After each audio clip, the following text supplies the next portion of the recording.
Ah, summer. Not a day or even month for outdoor pursuits, so today I'm working on making my home less squalid. On a day like this, I'd much rather be baking than eating fried chicken, but that's just not a life well lived, is it?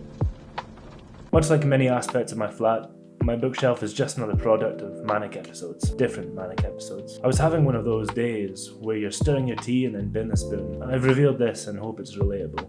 If not, in the sense that you remain routinely hydrated, then this hectic content probably won't be for you. After the tragedy of recovering a spoon from a frankly neglected bin, I decided to do something that I expect the dusty self-help books I've never opened or really bought would recommend. They were gifts, which says a lot about what my peers think of me. Anyway, I expect they say, tidy your gaff. So I thought I'd start with my bookshelf.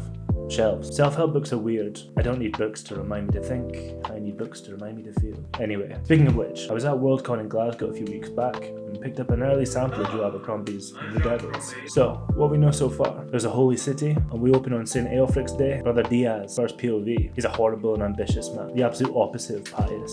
Look, we have a right to be here. This is a place of peace. Oh, please. That's a very recent idea, and not one that I think is going to catch on. Reaching for position and power, the type of morbidly morbid character that keeps me coming back to this writer. He's on his way to meet Her Holiness the Pope, caught in a maelstrom of, as Abercrombie puts it, pilgrims, prostitutes, dreamers, schemers, relic buyers, indulgence dealers, miracle seekers, preachers and fanatics, tricksters and swindlers, prostitutes, thieves, merchants, moneylenders, soldiers, thugs, an astonishing quantity of livestock on the hoof, cripples, prostitutes.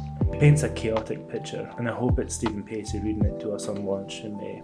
At least I hope Pacey is up for narrating this book, as he has done for the previous First Law series. Though I heard he'd had an accident in Westeros, so... Kingmaker.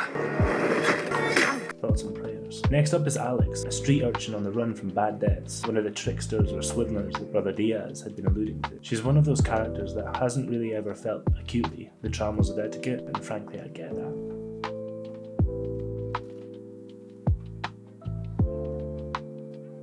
She has a run-in with some heavies who set about her before she's saved by a wealthy and handsome noble named Duke Michael, who believes she's actually Princess Alexia Pyrogenesis, the long-lost daughter of Empress Irene and rightful heir to the serpent throne of Troy. Reading the word Troy was pretty confusing. It looks like in this world there's a Europe and a holy city with a pope, but also elves that happen to like eating people. One thing is clear, this book might not be the circle of the world, but we can certainly expect all the personality of the Adua elite and the Northmen at the high places.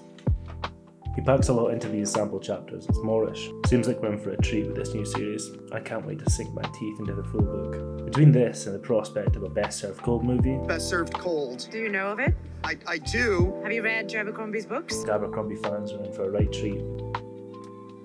Anyway, I'm done with the bookshelf. I'm just about done talking Navi. The bookshelf looks exactly the same. Worse, actually.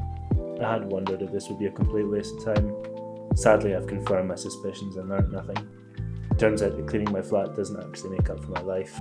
I guess this is what a midlife crisis looks like if you already have a BMW. Though I'm only 30 and I can't drive, so maybe it's not even that. This was yet another Sisyphean task that I'm simply required to do often, and certainly not just when people might come round. Anyway, bye.